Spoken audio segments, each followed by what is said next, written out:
Welcome to my podcast, Why Didn't Anyone Tell Me This? With my guests, we are discussing health issues, questions you may have, and debunking some of the myths around our health. And this podcast is coming out just before Christmas in 2023. And it's my Christmas present to you. It's the last podcast of the year, celebrating the first year I've run the podcast. And I really wanted to talk about exercise. Now, the previous podcast was with Nikki Kay, and we've talked about exercise. And today I've got the very dynamic Clare Fone, who is going to talk about exercise is just movement with purpose, guidance from a lifestyle chartered physio, the experts in physical activity management. So don't be scared about that word exercise. It's movement with purpose. So I'm going to tell you a little bit about Clare before we hand over.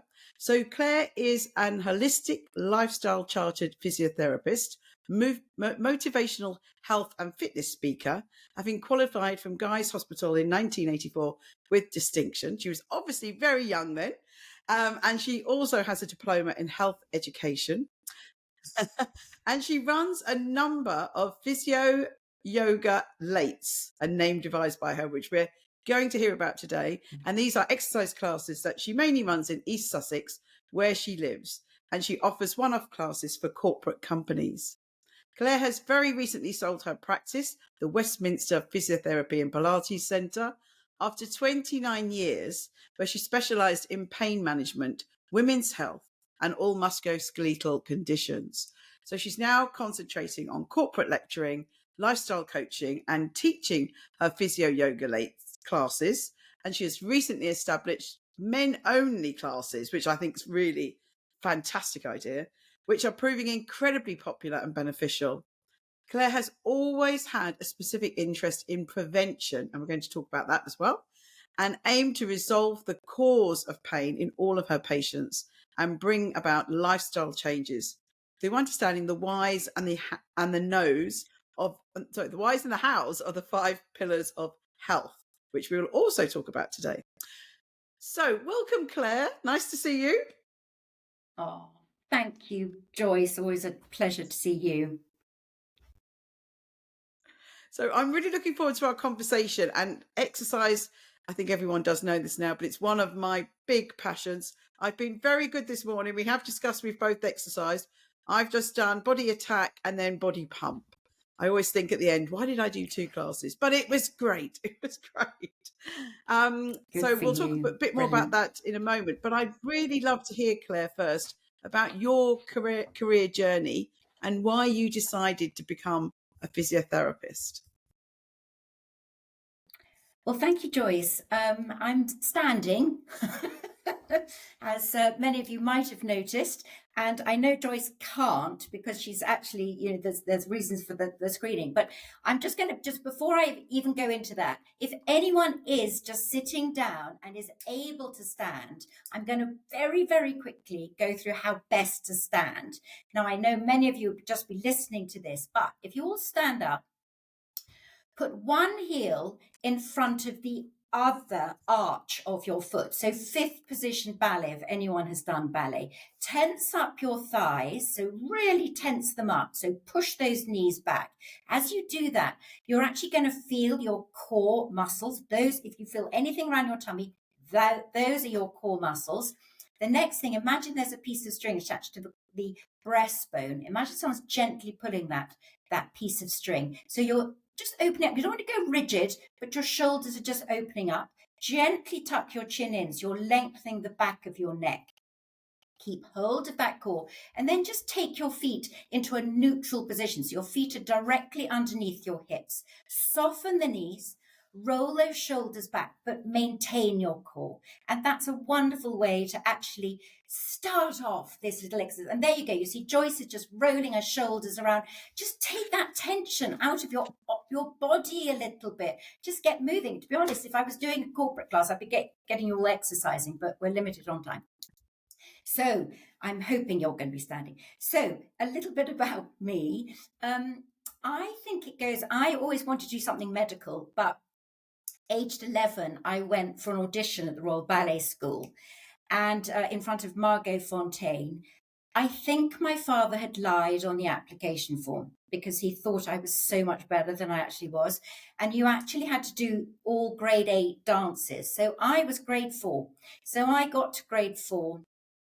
5, 6, 7, 8, I did not know the dances. So I had to stand at the back of the group and try to copy the girls in the front. It was quite traumatic, to be honest, at the age. But in hindsight, it's a nice story to start. But anyway, I didn't get in for some reason. And my father then said, well, actually, Claire, you could be the physio for the Royal Ballet School. So at that point, I thought, okay, that's quite interesting. A few years later, did some work experience, absolutely loved it. So I'm passionate about anyone doing work experience. And from there, I then got a place at Guy's Hospital. So qualified in 1984. My first job was at Westminster Hospital. And many of you might not know about chartered physios, but we always rotate around different areas of a hospital. So I did pediatrics, geriatrics, neurological, intensive care, mental health, musculoskeletal. Developed a love for musculoskeletal, actually, but also I wanted to travel. Lots of physios go off traveling after 2 years. So I went to Toronto General because I love my skiing and worked with the double lung heart transplant patients, which really didn't do very well, but it was quite a dramatic area to be working in. But I also did lots of cardiac surgery, which I loved. And that was where my epiphany as a physio happened, is that you're dealing with people, it's life and death surgery. So literally they are quite concerned often before they go for this major coronary artery bypass surgery. And I just took it upon myself. I'd see people pre-op, but I specifically said, apart from the obvious, what are you really worried about with this surgery? And I'd have some patients going, do you know, I feel good about it. I feel good. I'm prepared. I need the surgery. I think it's going to go well. And they would do well. And I remember this one particular chap, he said, I just don't feel good about it. You know, the surgery's happening on the day that my mother died. I just don't feel good. And actually, he did not do well. And this is not about the power of positive thinking, but it made me as a physio really understand that you cannot dissociate mind from body with any condition that you treat. And I will explain that a bit later. But that really, as a young physio, was it was quite dramatic at that time in the 80s when, you know, we really did separate mind from body. And I will be honest, I've struggled as a holistic chartered physio, you know, getting consultants and medicine to really embrace what I just anecdotally witnessed. From there, I came back, went to Charing Cross Hospital, where I really got into health education, did a certificate in health education, set up back care classes. I'm passionate about education of my patients and not me just doing things to people. I was one of the first physios to set up physio clinics within GP practices in the Hammersmith and Fulham area. And I did that because I just felt passionate again about communication, understanding the whole person, what else was going on socially with them, rather than just purely the condition. From there, I was about to get married, so I went off to Marks and Spencer's, went into the private sector, worked in at head office, where I developed a lot of aerobic exercise classes. So Joyce is really keen. She used to teach exercise, didn't you, Joyce? And so I taught those classes, but also treated. Did a foray into Harley Street where I learned how not to run a physio practice. And then 1994, I set up the Westminster Physiotherapy and Pilates Centre, which is now opposite Buckingham Palace, which I've had for 29 years. And even in that period of time, our mantra was, we aim to bring about lifestyle change in all our patients. So that was way back then. And then I just sold it 3 weeks ago.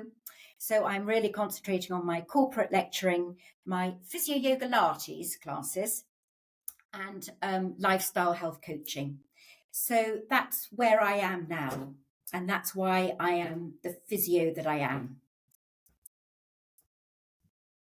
Fantastic. The passion from you, Claire. I'd always love you. You honestly, you light up the room.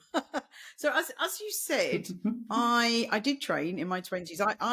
I love it that my last three guests have all been dancers, and people that listen to this podcast will know that Yeah. I've never even got to do an audition, but I did used to do shows when I was young, and I've always been passionate about dance, and I love going to watch dance, and I love dancing around whenever I can. Um, but Wonderful. it's a huge passion of mine, but it's tricky. It's tricky through our lives to juggle with work and kids and everything. And so we'll talk about more of that and issues that women have, especially with trying to juggle everything. But let's start by delving more into exercise. And it's interesting that when I asked for the title of the podcast, you wanted to call it Exercise with Movement. And I Yeah. know so no, you said exercise is Movement with just purpose. movement with purpose. I love that. People have got a Yeah. bit scared of this Yeah. word exercise, haven't they?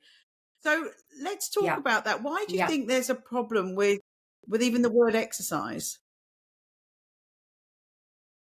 Oh, where do I start? And you're absolutely right. What I want to say is exercise is movement with purpose.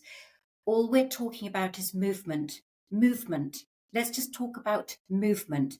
And if I can just set the scene a little bit so that it will hopefully help people along the journey with the questions that we've got. But you cannot dissociate mind from body with any condition, disease, phase of life, injury that we treat or we come across. And the reasoning for that is because the organ of movement are your muscles, and the muscles of all the muscles of our body, every muscle, facial muscles, neck muscles, back muscles, hip muscles, every muscle of the body has two parts to it. So it has the outer part, which has a nerve connection to your conscious brain. So I can consciously think, oh, I need to pick up my glasses. So I can consciously contract every single one of those muscles to bring about that precise movement. But the inside of every muscle has a nerve connection not to your conscious brain, but to your emotional brain, which is housed below the conscious, which is where your automatic nervous system is, where your emotional brain is. And so if you're anxious, grieving, bereaved, lost, frustrated, angry, rushing, doing too much, living in the 21st century, there'll be an inattention to that muscle before you put that physical stress onto it. So you cannot dissociate mind from body with any condition, any phase. And that is really important that people understand that every individual is different, because everyone's stresses and strains and life experience is going to be different. So me as a physio, and particularly musculoskeletal, I've never seen two ankles the same. I've never seen two knees the same. I've never treated them the same. And I've treated tens of thousands of patients. So I just want that to be clear. And the other element that I really wanted to bring in is for individuals, we're exercise because we're talking about exercise and movement, because we just want to be fit and well, don't we? We want longevity. We want to be fit. We want to be well. And to the layperson, our bodies are just a minefield. I mean, the fear-mongering that's going on and the knowledge that we all have now of worrying about Alzheimer's, cardiac disease, diabetes, all these multitude of issues, you know, it's fear-mongering and people are terrified. But let's take it way back and think, what can you all do to help yourself? Because that's what it's all about, rather than somebody else doing something to you. So if we actually think about the body is being made up of billions and billions of simple cells. So the cells have a cell membrane, they have a nucleus, they have the cytoplasm, and those cells need three things to function well. They need oxygen. You get oxygen from breath work and movement. Good breath work. You need to really get as much oxygen into your lungs, and therefore the majority of that will get around your body, get up to your brain, get down to your tips of the toes, get to every organ. Yes. Whereas if you are sedentary and you're sitting quite a bit, you're not going to get nearly as much oxygen into those lungs. Water. water from what we drink. Now, that's not alcohol, tea, coffee, whatever. It is water. So drinking water is so important. There you go. We've got the perfect example sitting over there. And nutrition. And at the basic level, we need our vitamins, we need our minerals, we need our carbohydrates, complex ones, we need our fats, we need all of those elements. What we do not need is stuff, ultra processed stuff. Let's not call it food. It's not food, it's stuff. And that's bringing no nutrients into your area. So one makes your choice, don't you? And it is a choice often. So you've got your three elements that will make those cells healthy. Those cells go to form tissues. Tissues then go to form organs. So you've got your stomach, your 30-foot of intestines, your lungs, your heart, your brain, all of those organs. Those organs go to form systems. Your respiratory system, your endocrine system, your neurological system, all of the systems, and they then interact. So when one of those is not functioning well, it has an impact on everything else. You can't control that. But what we can all control is our basic cells. If you just think about oxygen, nutrition, and water getting to those cells, it's a great place to make it a bit more simple to understand the reasons why we do things, rather than me blast you with science and you just get overwhelmed. We are living in such a world of health rubbish and noise. And I personally, as a good chartered physio, consider myself being a curator in a world of noise and sifting it through so that we enable people to just become a bit more body intuitive. So movement, let's just talk about it as being movement. And then once you get hold of that and you're feeling much better, of course there are specific exercises that you can do for specific things, but you can get a little bit bogged down by it. So I'm sorry, it's quite a roundabout way, but I just so wanted to get that across early on, Joyce, because it will influence so many of the other questions that you ask. Yeah, I think one of the problems starts at school is the exercise we do is competitive sports. And I think for some people that's put them off if they're not good at sports. And we were talking today in my class with my aerobics teacher, and she said that her kids' school, they're not even doing that. They're not even doing any games or any exercise, hardly at all. And I know with my boys, if they weren't doing extra sports, they're 18 now, but if they weren't doing their extra sports outside, they wouldn't be. I think we really need to make sure that we have a positive culture about movement and exercise in schools, so that we then really set people up. So it's not a scary word. Exercise shouldn't be a scary word, but you're right. We've got to sort of step back and talk about movement with purpose because of that culture from schools. I think that's a problem, how we're reacting at schools. What do you think about how we're doing this at schools? And I'm so sorry, I didn't actually answer that question. You're absolutely right. And these are just government policies and things, and lack of playing fields and lack of movement. It is truly shocking, to be honest. It is, all I can say is it's truly shocking. I'm not a politician. This should be their role, because it's policy and change that needs to be brought in. People absolutely, the younger we get people moving, the better. And you're absolutely right. It's so many people are put off by certain exercise, and I absolutely understand it. With girls, with getting sweaty, you don't want to look sweaty. If you want to look good, and you've got some makeup on or something, there are so many resistance to it. And also as women, enter puberty and things like, we could talk about breast size, couldn't we? I'm lacking, but all these things, it makes one much more inhibited, I think, with body shapes, doesn't it? And it limits what children do. Yes, definitely. So when we have movement or exercise, what's it actually doing in our bodies? You talked about the need for nutrition and water, um, and how is the body and oxygen? How is the exercise actually helping us both physically and mentally to look after all parts of our body? Well, it is about getting all those the oxygen, the nutrition, and the water all around your body, and you can only do that through movement. So it's the pumping of the muscles that pump the oxygen, the nutrition, and the water around your body. It also dramatically brings about perspective shift, that we know that by moving your body can change you physically but also emotionally. And so many of the thoughts that we have are just thoughts in our brain, and if you can actually change those thought processes, you can actually lighten the load a little bit.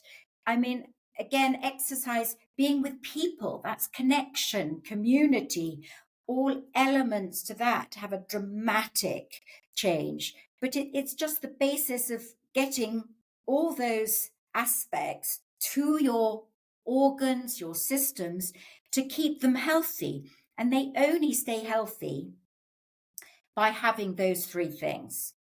Otherwise, they become sick, which you can still improve, or they die. And that's the aim, is to just keep us active in whichever way to get everything pumping around your body and keeping all our organs and our systems as healthy as we possibly can. But it is the extraordinary element of the whole body, mind and body, and the perspective shifts that occur when you move. And you talked then about exercising with people. I can do a workout at home, but I much prefer to go and do it with the class and get the buzz off the class and talk to people. And then something else that I think is even better than that is exercising outside. So Claire and I spoke Mm. earlier. We've both Mm. been cold water swimming, and I think here it's not just pumping that blood round, but it's also, these are things that are releasing endorphins. And for me, when I'm jumping around an aerobic class, I get goose pimples. I get such a buzz. So it's the physical and mental Mm. buzz Mm. of that. So how can we Mm. encourage people to not be scared of movement or exercise and use it very Mm. much as a social event as well? Absolutely. It's just making just little gear shifts. So instead of meeting someone for a cup of coffee and sitting in a coffee shop, why don't you just go for a walk instead and take your coffee with you? Just by opening your back door or your window or stepping out first thing in the morning. So we know that if you do that within 30 minutes of waking, you stimulate your pineal glands, which are found in your eyes, which actually set up your circadian rhythm for the rest of the day. So it actually, calms the melatonin, but you then want the melatonin later on in the day. And it just sets it up. It's like an alarm clock that just wakens it up, sets it up, and that will really affect how your day progresses and then how you sleep in the evening. It's just a simple thing, but add on to that meeting a girlfriend, a chat, whoever you go walking with, go and have a little walk around the block. You don't have to be in the country. I mean, it could be just a walk around the block. I am just passionate about aspects of one's normal life and bringing movement into that. So with my corporate lecturing, I'm always suggesting, can you actually stand on the tube or on the train? Because you are going to work muscles. It's only by activating your muscles do you burn calories. So any period of sitting, there's a negative element to that because you're not burning nearly as many calories as you are when you are moving or standing. So getting off the tube, 2 stops before you normally where your work is, and therefore you can actually activate that. Just any opportunity to be outside. Go out at lunchtime if you're working. Go out at the end of a day. Just even if you feel you do not have much time, just have a 5-minute walk around the block. You will feel markedly better. And we've all witnessed it. The issue with being in nature is that you're constantly confronted by what are called fractals, which are altered shapes and irregular shapes and textures that you come across, be it swimming in the sea, out in the country, in the towns, and these dramatically affect your mental health. Rather than being an enclosed room like a gym, which I'm just not majorly a great fan of, to be honest. It doesn't do it for me. I know it's a great community for some people. So, what's right for me is not necessarily right for somebody else. So that's where you have to listen to your own body and become a little bit more body intuitive and believe in yourself. And actually, I do talks on 5 pillars of health, take back ownership of your own body and how best to liaise with the medical profession. So we need to just listen to our bodies a little bit more, and you get more body intuitive by moving more. Whereas the less you move, the less intuitive you're going to become. So I can't rate being outside highly enough. How wonderful is it to be outside, and then you could do a few stretches. I mean, to be honest, that's far better than sometimes doing, a set class that is guided by somebody else.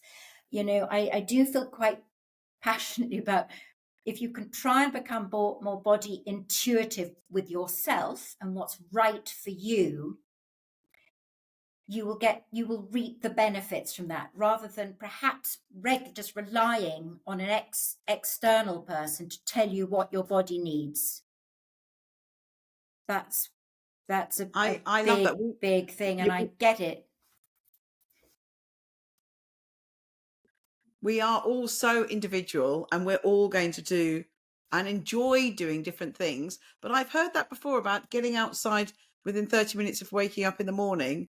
So we should do, try and be outside, just, get that energy from outside. And you've mentioned a few times now your 5 pillars of well-being, and they're very similar to, well, the same as mine. But I just want you, before we keep going on to exercise, just remind us what the 5 pillars of well-being are.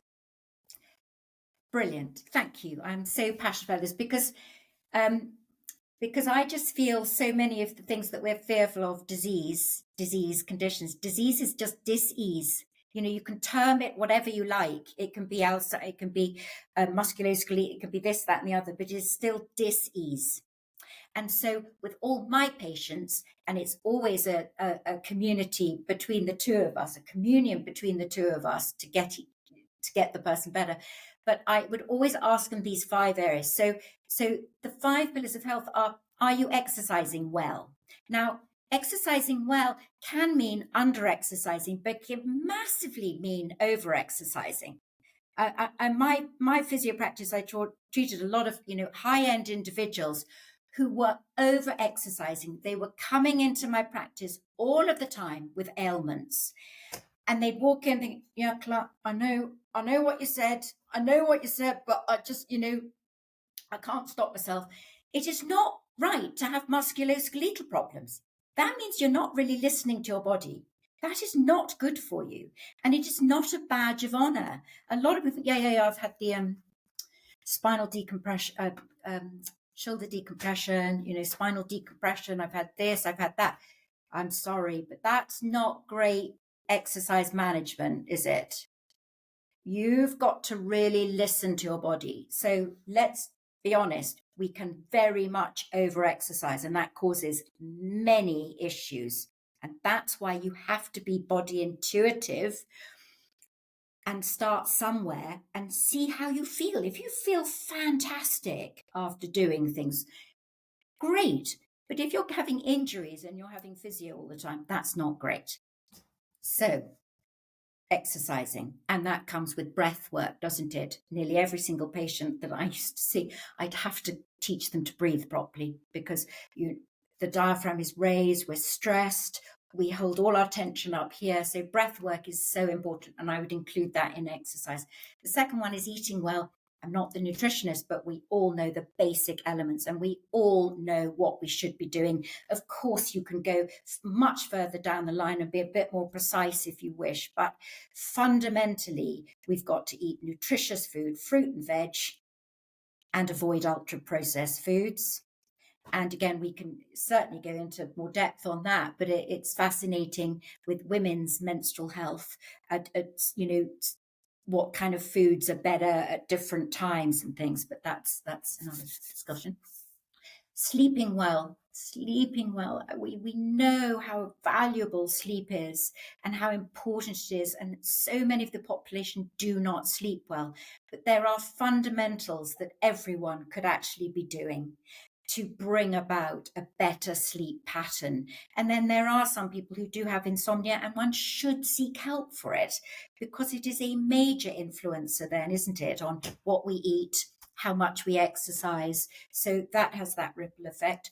The fourth one is mental fitness. Passionate about mental fitness, meditation, but you don't have to meditate. The meditation could be just your walk in the morning.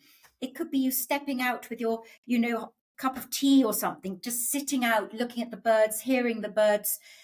There are a multitude of things. And, of course, there's mental ill health, but we all have to work on our mental fitness, don't we? I mean, no one is perfect, and we've all had to work at that. So the mental health, the mental piece is so vital. And then the fifth one, which I feel so passionate about, and I think actually comes at the top, is life purpose, community, connectivity, family, friendships, spirituality, in whichever guise it is. It's a combination of so many things that we just cannot quantify in medicine. And this is where I personally have struggled as a health professional, because I think really good health professionals have to listen to evidence-based, but we have a wealth of knowledge of anecdotal evidence from the patients and the people we come across. And I have learned much more from all my patients than I think I've ever given to them. They have been extraordinary and the best teachers I could ever have had. But you also need, clinical thinking and, awareness and medical intuition. As there are so many aspects to it, but I think that fifth pillar we don't talk enough about, because it's individual, but it has such a massive power on how we develop as individuals, the health issues we have, how we can cope with them. And you could take each one of those and I will just literally interject with a little story. So a few years ago, I did a talk to the over 60s of Kensington and Chelsea. I will be honest, they were over 70, 80, 90, but in walked Betty. She was 96.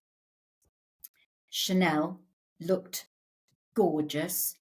Her lipstick was just a bit off the mouth. It was just a bit off, but she was heavenly. She was ahead of me all the time with my slides. But when I got to life purpose, she said, Claire, my life purpose is to walk outside, talk to a stranger, and make them smile. I said, Betty, you can't get better than that. That is an extraordinary life purpose. Is not something highfalutin. It's not running the country. It's not whatever. It's little elements to that of interaction, community. So those are my 5 pillars. I could go on forever and talk about each one of those, but to me, that's the basis of trying for people to take a little bit more ownership of themselves and not feel they have to constantly be guided by somebody else, that you can become intuitive with all of those areas and make little changes. Little, it's just put one foot in front of the other. I love it. So, when I wrote my book, I now have the same 5 pillars. But when I wrote my last book, Your Fertile Years, I only talked about the 4 pillars, which were exercise, Yeah. sleep, nutrition, and our mental health. And then, but my next book's going to be all about the 5th pillar, because, as you said, it is complicated, but it's probably number one. And without that, I think we're having a problem. And I think at the moment, since lockdown, so many people are still working at home. And I think one of the problems with working at home is that we could just sit inside all day and not actually leave the desk. And I think for our health, that's a disaster. And for me, during lockdown, my knees went, my back went. I had several days, many days where I just didn't leave the house. So, as you said, getting outside, getting some social connections, going for a walk with a friend. Don't, if you're working at home for the day, don't sit there all day. Go, even if you go out on your own, get out for a walk. It's a beautiful day today. Every day is a beautiful day in a different way. So don't worry if it's cold and raining. Get out there and get some natural light on you. But yeah, don't just sit the whole day. So globally, we don't move enough. The data shows that women in every country exercise less than men, and this is why in the UK we have the This Girl Can campaign. I'm pleased I'm an ambassador, and I try to do my little bits. Love that. Encourage women and girls to exercise. How much exercise should we be doing to really look after our health? You talked about over exercising, but how much should we be doing? Because I know that we're not doing it. How much should we be doing to try and be good health? Again, I just hate to be prescriptive because everyone is so different. I think the people who are not doing enough need to be doing more. And then the people who are doing too much need to be doing a bit less. I mean, really every day you should be walking somewhere. That is something very simple. It's free. To be honest, I'm also really about free stuff. My biggest proponent, is to offer things that are free. And yes, if you then want to, spend a fortune on something else, that's completely your prerogative. But you do not feel you have to be doing this particular class and this particular system to reap the benefits. So I just think every day do a walk. And even if you start with a small amount, great. It could be you choose 10 minutes, walk down the lane and back again.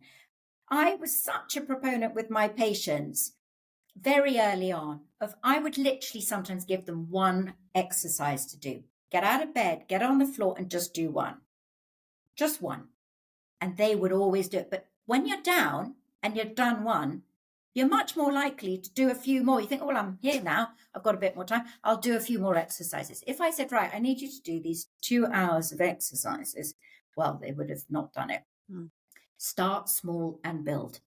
And get to the point where you feel good. So it's so difficult because I know so many people want prescription, but walking, I think, well, we can talk about, the forms of exercise that I do, but to be honest, all it is dancing. I mean, if you danced like Joyce does, if you move, this is movement, isn't it? I'm working my muscles as I do that. I'm dancing is fantastic for coordination, for balance, for strength and flexibility. So you've got everything covered. If I think about some of my patients, so look at Bruce Forsyth. Would you not want to be Bruce Forsyth, who danced? He did not do extremes of exercise. He was a golfer, but he did not pound the gym and work out, but he danced and he was as nimble as anything into his 80s. Would you not want to be the Duke of Edinburgh, who was able to do all the sports and actions that he did, latterly a bit of ill health? That's what we're aiming for. So I would do that. Just make it, you can make it up. You can make it up. Put the radio on, put some music on, and let rip. You can't get better than that. You can't get better than that. I'm sorry, you just can't. Because actually the process of jigging a bit, you have to transfer weight from one to the other. And, therefore your balance is going to improve. Whereas, to be honest, if you're just doing weights in one range, I know everything has got so much better over the years, but in my youth, it was just gyms and it's one line of direction of movement and things. So if you are going to just start somewhere, go for a walk, be with nature. So you're getting your fractals, your mental health is affected. And then you could increase the stride, couldn't you? You can increase your stride, you could lengthen it out. You then think, oh my goodness, I feel so much better doing that. That's body intuition, because you think, oh, I feel great. You're much more likely to do it again. Whereas if I told you, right, I need you to get in your car, drive for half an hour to get to the latest gym, go and do a class, come back, the whole morning's gone. You don't have that time for the morning, that length of time, and you're much less likely to do it. But you might want to do that class because your mates are going and you've got the time and everything. But just don't add frustrations to your movement with purpose. Is that a good answer? I love it. And I'm I was going to say the same. Put the radio on. If you've got 10 minutes in the kitchen with no kids or anyone coming in. My kids always say, "You dance terribly, Mum." Dance like you just don't care. So make a playlist. Make a playlist called Dance. Think of all your favorite tracks that you like. They won't be the same as the next person, and get it out there. And I would suggest to everyone for 2024, go to a festival. Get a day ticket to a festival. There's so many different types of music, and I've been days on my own in festivals, but try and find a friend. Get out there. It's, you're never too old to dance. And one of our sayings is we're going to rave to the grave. And I've told my kids when I can't dance anymore, Joyce. send me off to Switzerland. But you see, that's why you've got joy. You've got to have fun. You've got joy de vivre. I mean, coming out of your pores, haven't you? You're extraordinary. But that's your choice. That might not be somebody else's, but actually you can do it. True. You don't, let me say, 90% of people fear to be different. They don't want to look conspicuous. They don't want for someone to look. And this is what I've struggled with for years, is that I do a talk called Turning Your Working Day into a Workout. So I bring in all these elements. And I exercise when I was commuting. I would stop off at East Croydon and I'd get on the platform and I would just exercise. And I'm a bit of a show off, but I still felt a bit self-conscious, because you could see people, mainly women, let me tell you, they'd be looking at me going, stupid woman. I know they were. They were looking at me thinking, oh, who do you think you are, you stupid woman? And I thought, do you know what? I really don't care what you think of me. And then I do it on the train, any opportunity. I do it at airports. I've done it on aeroplanes. I don't make, because actually I'm trying to get people to just feel less embarrassed. And this is the biggest issue. People are so fearful of being conspicuous that it limits our health. If people didn't really just forget that and just get on with just trying to move and try and ignore what anyone else thinks of you. And if we just remembered that in our youth, we are so concerned about what other people think of us. By the age of 40, you really don't give a damn what anyone thinks of you. But at the age of 50, you realize no one's been thinking about you in the first place anyway.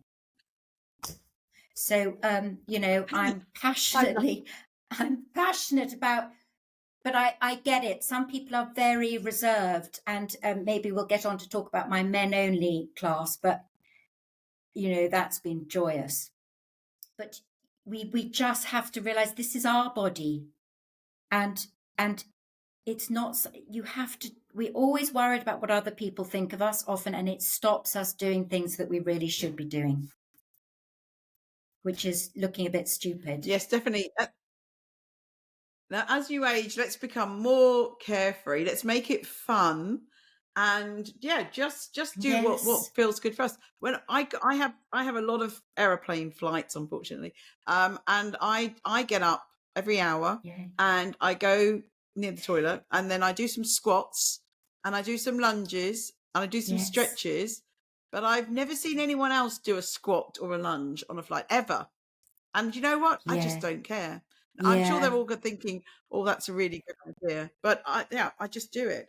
Now, tell us about the classes that you run. Have I been pronouncing it wrong? Is it physio yoga? Is it lattes or lates? Yes, you have, Joyce. And tell us about your men only. Physio yoga lattes. Sorry. Yes, great. Oh, lattes, right. So physio yoga lattes. So when I coined it about 25 years ago, people go, "Oh, Claire, that sounds good. You get a latte afterwards, after the class." I basically coined it because, so I've been a physio for 39 years, but actually I've always loved exercise, movement, sport. I've always been quite active, and I appreciate that I've got that physical intelligence, which the great Claire Dale was talking about, which I'm passionate about, physical intelligence. And some people have it, some people don't, but you can achieve it, because I have watched patients change, and I've brought about lifestyle change, as I say, in many of my patients. So it's all achievable to have that body intuition. So it's a great term, and I've always done that. So basically, over the years, I have just gleaned so much information, and physios are the experts in physical activity management, because we are the only profession that studies exercise but understands the pathologies and the longevity of health and well-being, because we're involved in every stage of people's movement patterns, be they having a stroke, a brain hemorrhage, musculoskeletal problems, intensive care, cardiac surgery. We're the first people to get people moving. So we have an innate knowledge with our training. We used to do a lot of spring work before Pilates had been really brought to England, even though it was big in New York and things. And so over the years, I've gleaned physio education. So that's where the physio bit is, because it's all about imparting information. So people go, "Oh, okay, I understand now why I should be doing that." And I kind of say, and this is what it's doing to you. So you're feeling this, and it's getting the oxygen to the brain, and you're, reducing toxins from the, the build-up and things like that. So I talk, as you can hear, I do talk quite a bit. So, but it's Pilates. So the best of Pilates, the best of yoga. I do ballet because I love my ballet. And honestly, and Joyce, you love your, but going back to it, a ballet dancer is the epitome of perfect form. You can't get better than that. You can do it very badly. I've treated loads of more middle-aged women who started ballet because they grip with their toes and cause a lot of problems, because it is a very advanced form of exercise, but you can't bet. But we do quite a bit of ballet, qigong, tai chi. So I combine lots of different movement patterns to bring about a whole holistic workout.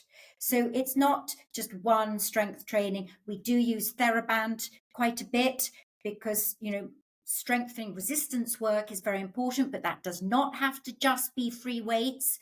It can be very unilateral. You can cause a lot of overworking of certain muscles. That's why if you look at a ballet dancer, their form is so beautiful, isn't it? And they don't do any weight. They use body weight, but it's just the alignment and things, which is so stunning to see. And you look at the line of their muscles is beautiful. That's still resistance training.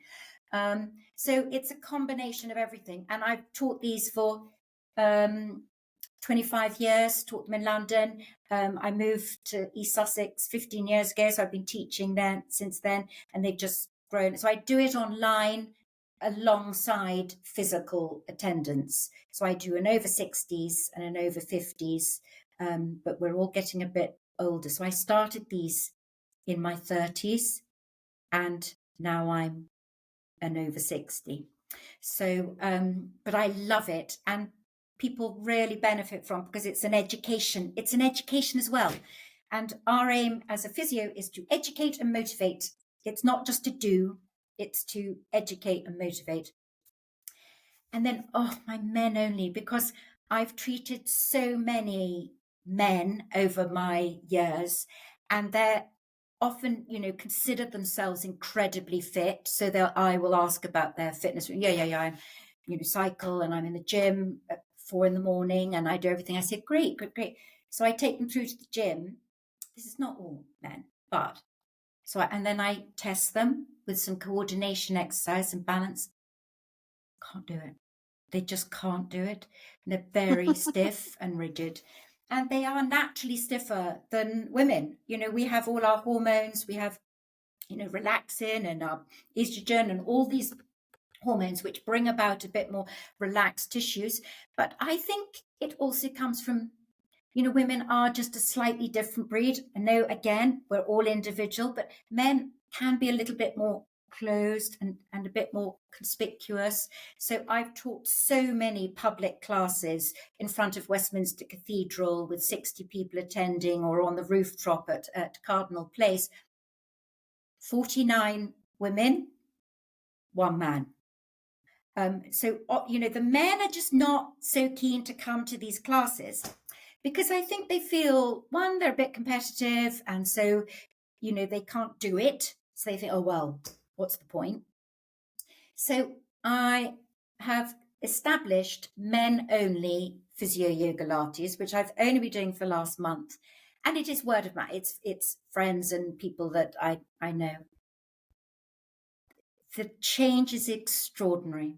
The first day they were just a bit awkward because they don't know each other and everything. Within a week, I've seen a dramatic change. They're seeing a dramatic change. And we do a lot of fluidity stuff.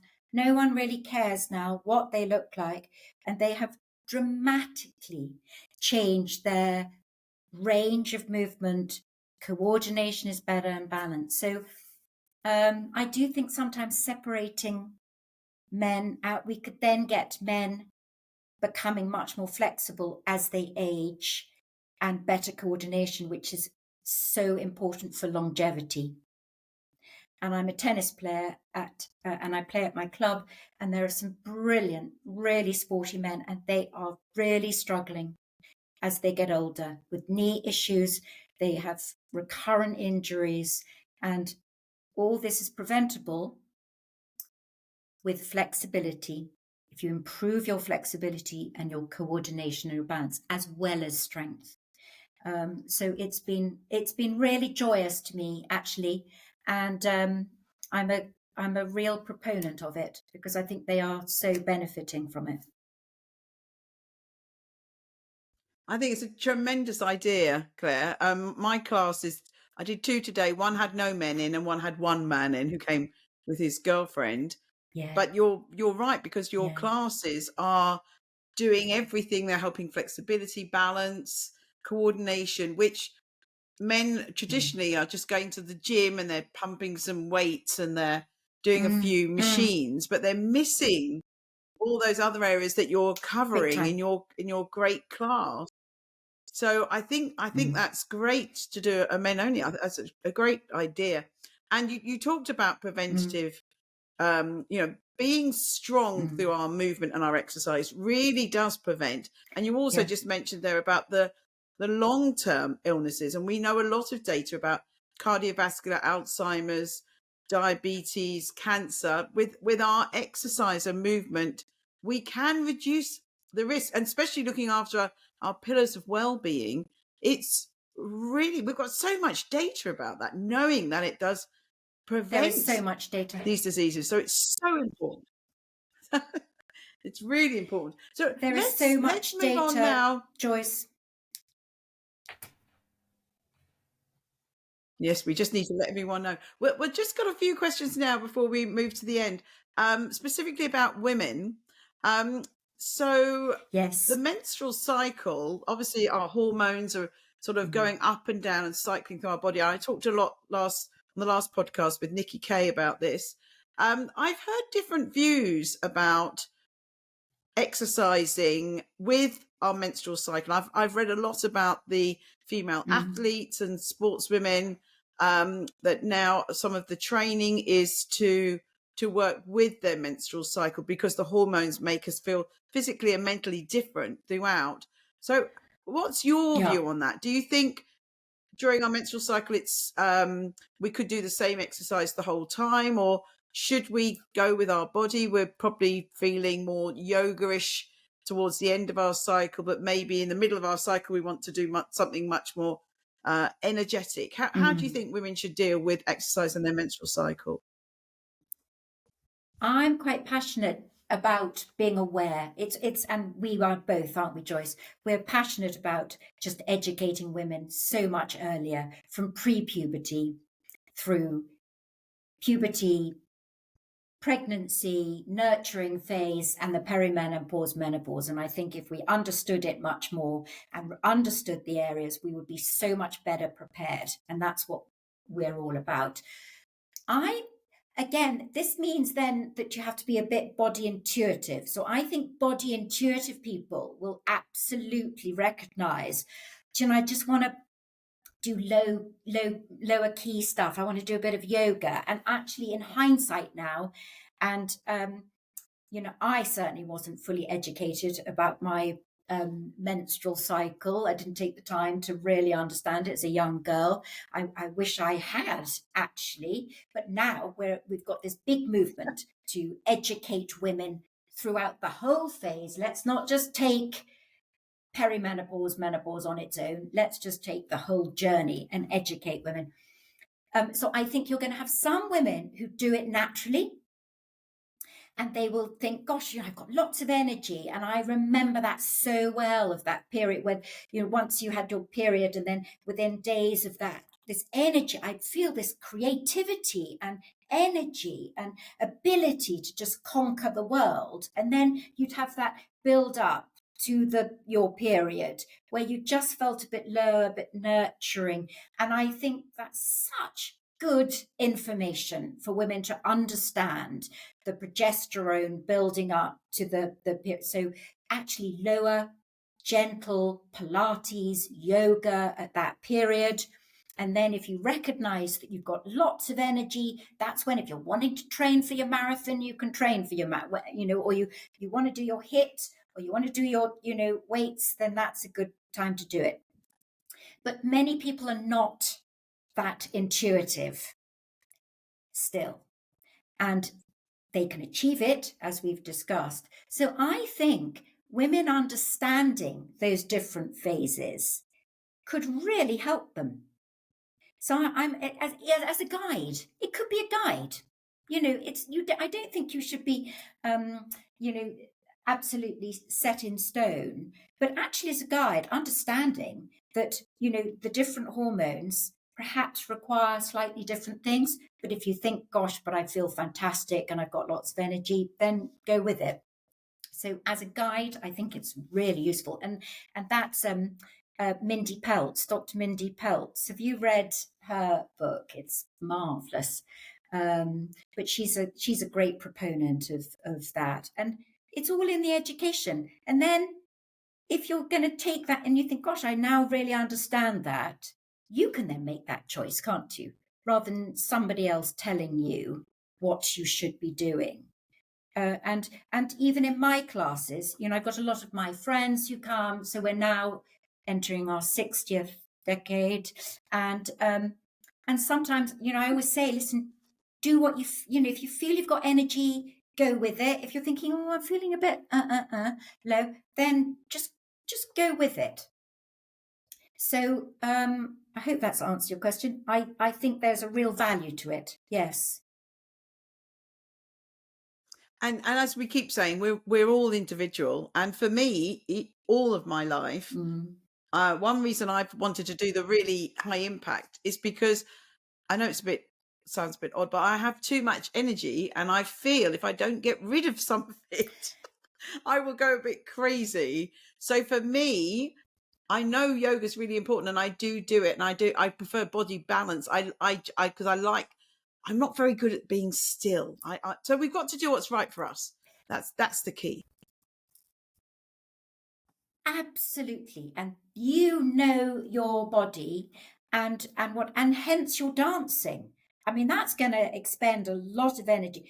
To be honest, just with Strictly, because I'm a bit like you, Joyce. I got ants in my pants a bit. I just love to move, but we never watch Strictly because we're never in on a Saturday night. I don't have 2 hour, it's nearly 2 hours or something, isn't it? But I wanted to support it with Angela Rippon and also Annabel Croft, who is quite extraordinary. I think I just think she's such a great example of just hard work and just get going with things and doing whatever she can do herself. She's working on her 5 pillars, isn't she? Big time, to cope with something really quite horrific.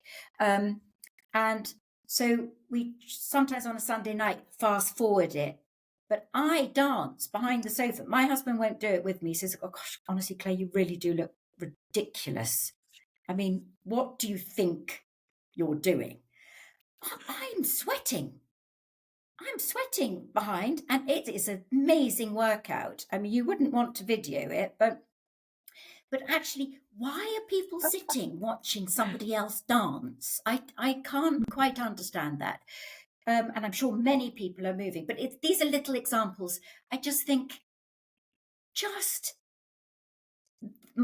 my turning your working day into a workout is sitting is the new smoking. That is a headline, which is quite a difficult thing to bring into corporates. But a lot of them now have standing desks. But if you are not needing to sit at that computer and write something or write, if you're on the phone, if you're in a discussion with someone, you should never be sitting. Never sit if you can possibly avoid it.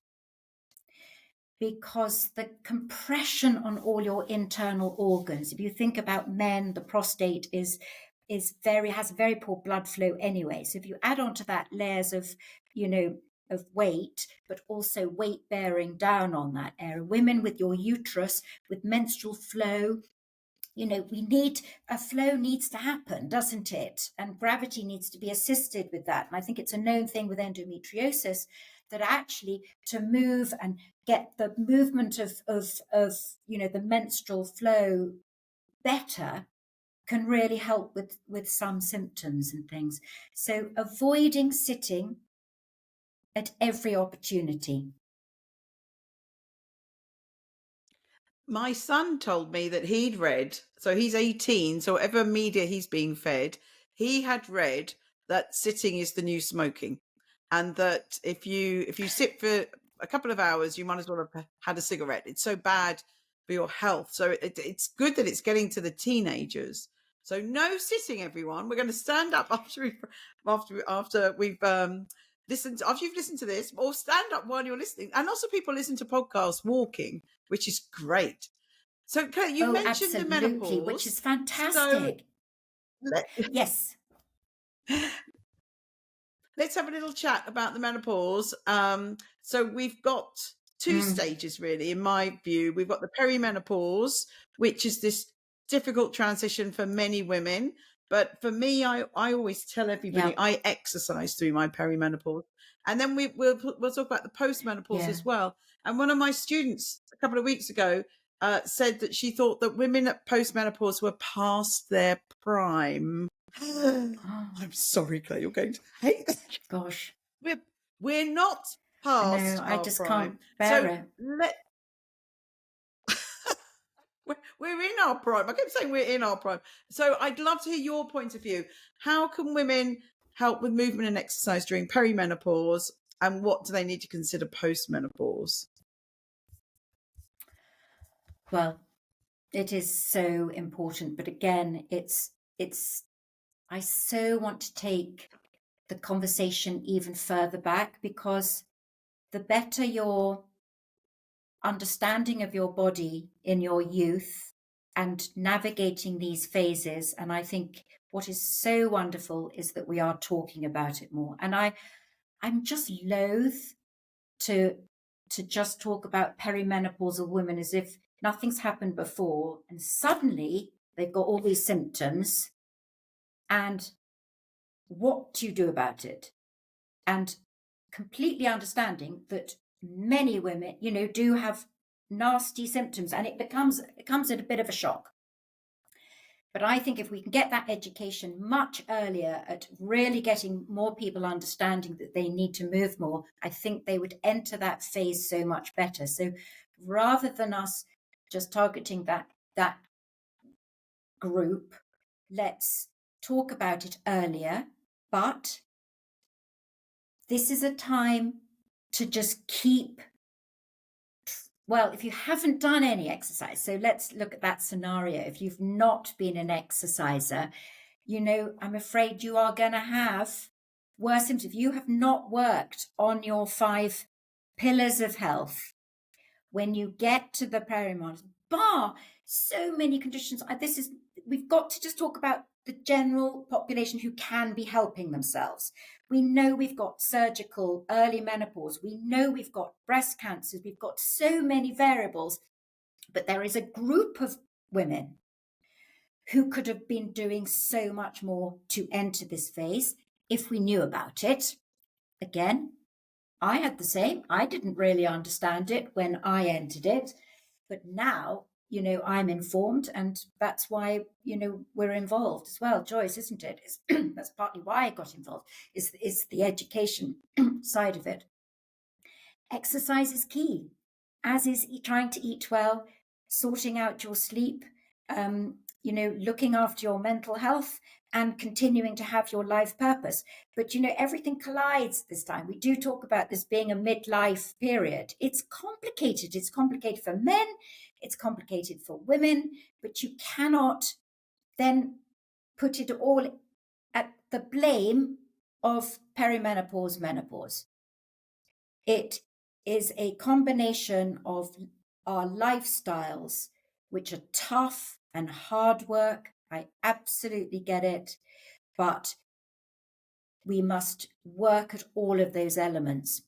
And so, to continue the theme of what we've been talking about, get out in nature, meet a good girlfriend that you love to chat to, that, you can open, or your partner, or a family member, or a group of strangers. There are so many offerings now, aren't there? The menopause cafe and things, but that can involve, walking as well.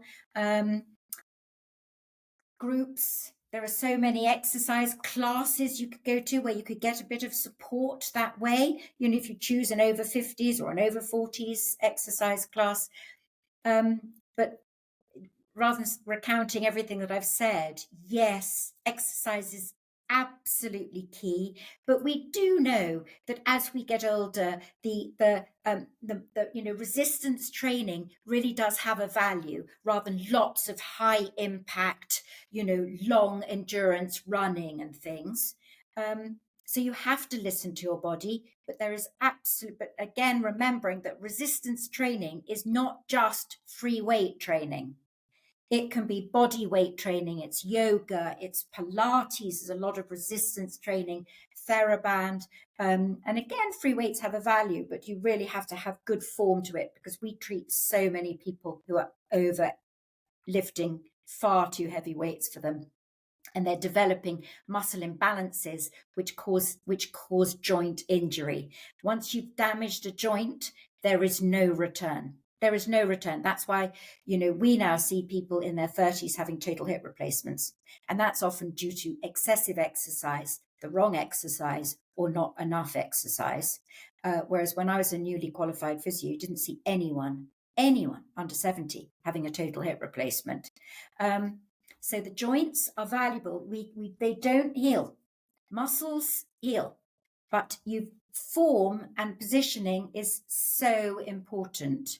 So yes, I'm passionate about exercise in every guise, but let's go back to you with your girlfriends. Swimming, but you go dancing, you go walking, all these movement, just move with whoever you want. And then, of course, if you can take yourself into a bit more centered on, some weights, absolute value resistance work is really important as well for bone health, as we know. Fantastic. And you're totally right. It's not just, oh, I've got to the perimenopause, let's start looking after my pillars of well-being. And I totally agree with you. If we have done this our whole life, but it's never too late. It's never too late. But ideally, we get this in schools. No. Young people get it. They're looking after their health. I'm sure life expectancy in some countries has gone down, including the US, because we're leading these toxic lives where we're not. And the UK. Looking after, and the UK, we're not looking after our pillars of health. But I agree with you. I can see some women coming up to the perimenopause, and I think they're going to have a rough time. They're really, they're drinking too much. They're not exercising. They're working too much. They're not enjoying their life. They're not moving right. And I can see the problems coming. So it's never too late. Get moving. And my final questions to my guests are, so the first one, I've called this podcast, Why Didn't Anyone Tell Me This? So Claire, I'm sure you've heard through your career, people say, well, why didn't I know this? Why didn't anyone tell me this? And what's the main thing that you would have heard over the years? The main one was when I explain the physiological process of mind and body, they go, oh my goodness, that makes complete sense. Why did no one else tell me this? And they say that, Joyce. That's why your podcast name is so fantastic. They also, the other thing they say every single time is I always explain the cause of their problem, the cause, not the end result. And so that is a light bulb moment for people as well. They go, oh my goodness, I now understand why I've got the back pain. Now I understand why I've got the knee pain. Now I understand why I've got all these signs and symptoms in the perimenopause, menopause. It's an understanding of what goes before, and we have to keep taking it back to the cause and not treat the end result. And that is life-changing for people and lifestyle changing. That's when it makes sense for someone to think, aha, I've got it now, I'm going to make the change. Whereas we know that just telling, everyone knows they should exercise well, they know they should sleep, they know it. But if you really take it into yourself and understand your issues and what's causing them, and that you can take ownership. And I think the worst thing we have ever done is take away ownership from individuals. And I'm shocked at how often I do talks, and it's as if people go, what, I'm allowed to do that, am I?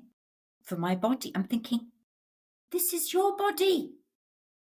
It is, I mean, that sounds awful, but I think people think, oh my gosh, can I do that? Because we've kind of given our bodies over to medicine, and we've seen with the pandemic that really there is no one out there who really knows our body better than we will ever know it if you take the time to understand it. And if you constantly blame someone else, or blame a named condition, or blame something else and don't take ownership for it yourself, you're the one who's going to suffer, not anybody else. You're the one who suffers, and we've seen it. You see it in you. I know how I feel myself, and I've seen it in my patients. And those, I have treated such extraordinary individuals, and it's all come from within them, not anything I ever did to them, but I was able to educate them. And that is just the greatest joy for me as a health professional and as a chartered physio. There's nothing more joyous than seeing that kind of change in individuals through education. I really love that. Take ownership. We need to take ownership of our own health and our own well-being. I love that, Claire. That's brilliant. So you've done amazing work, and you're like me. We're larger than life. What motivates you? Why are you doing all this? Oh, it's such a good question, isn't it? Because I've just sold my physio practice, and it was such a big thing. It was stressful. It was very stressful running a big practice with 17 staff, and yet so wonderful at the same time, because I worked with so many fabulous. I mean, Westminster Physio was the product of the people that worked there. So I'm in another phase, but I have such a knowledge gleaned by people and medicine, good medicine, that I feel it is in me that I have to impart it in whichever guise I can. And I feel passionately about that because I've just watched such extraordinary changes in people. I mean, miracles have occurred in people that I have come across. And who doesn't want the miracle? And that's nothing that I have done. And often I've been called a healer, which is very lovely to be told that. But I'm not the healer. I happened to educate people. We had a connection. They took it on board. They made the changes and they reaped the benefits. I can do nothing to someone without them doing it. So it is not about, and therefore everyone should really remember that there is no doctor, physio, brilliant scientist out there who's ever going to have all the answers for the individuals. We get one life. Let's see what we can do for ourselves and absolutely seek help. That's what we're for, aren't we? We're there to allay fears, Joyce. What we can't bear is anyone in the medical profession fear-mongering. It is absolutely the worst thing anyone can ever do as a professional. Let's not even talk health professional. As a professional, human beings, fear is the worst emotion because it limits life. Whereas I have watched the most extraordinary people, well, they're not superhuman. They're just people who have taken education on, looked at themselves, decide what they need to change. They've brought about the change and they reap the benefits. That's what motivates me, because I've seen it over and over and over again that some people would say were miracles. That's the human nature. That's the ability of a human now to be able to achieve that. We can. Claire, what makes you happy and where is your happy place? Oh God, so much makes me happy. Well, my happy place, and again, you know what I'm going to say. I have to say it is in the Eastbourne Sea. Cold water, the sea. It gives me a childish joy. It gives me awe. I will have a caveat. It is only suitable for some people. So many people think, oh my God, I'd like a bit of that. It's not suitable for everybody. And also, cardiac disease, it's something you have to be very careful of. With the whole craze, there there have been deaths of people think, oh, I want that, and they've gone it and it's not been good. So, again, this comes back to body intuition, doesn't it? But being in the sea really makes me happy. And I think that's a connection with my dad, because we used to swim together.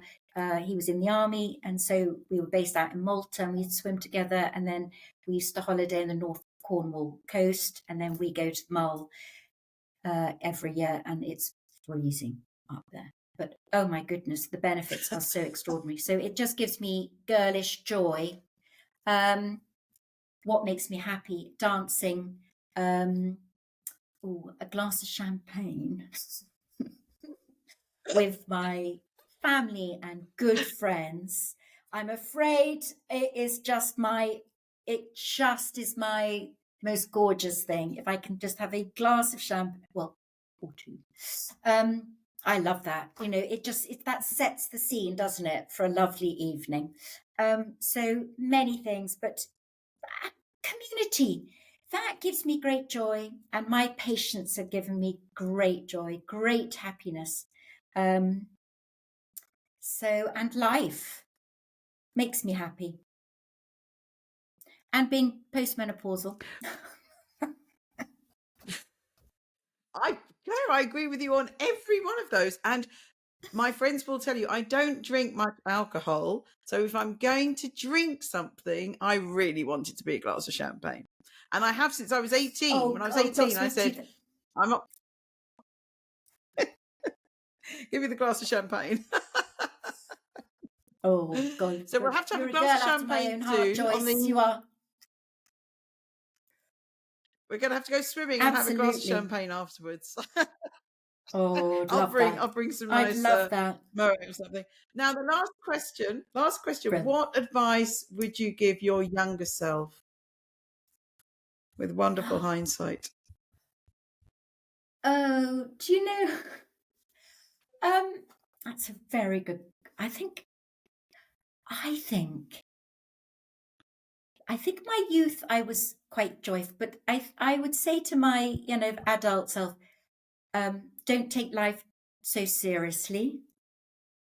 I think I did take life quite serious because I was quite ambitious, and, I've worked very hard, and working hard takes a lot out of you, actually, doesn't it? And the people around. So I would say laugh more. Should have laughed more. And the other thing is, I think it would be, as a woman, to have been better educated, actually, about all the different phases of my life. Menstrual health.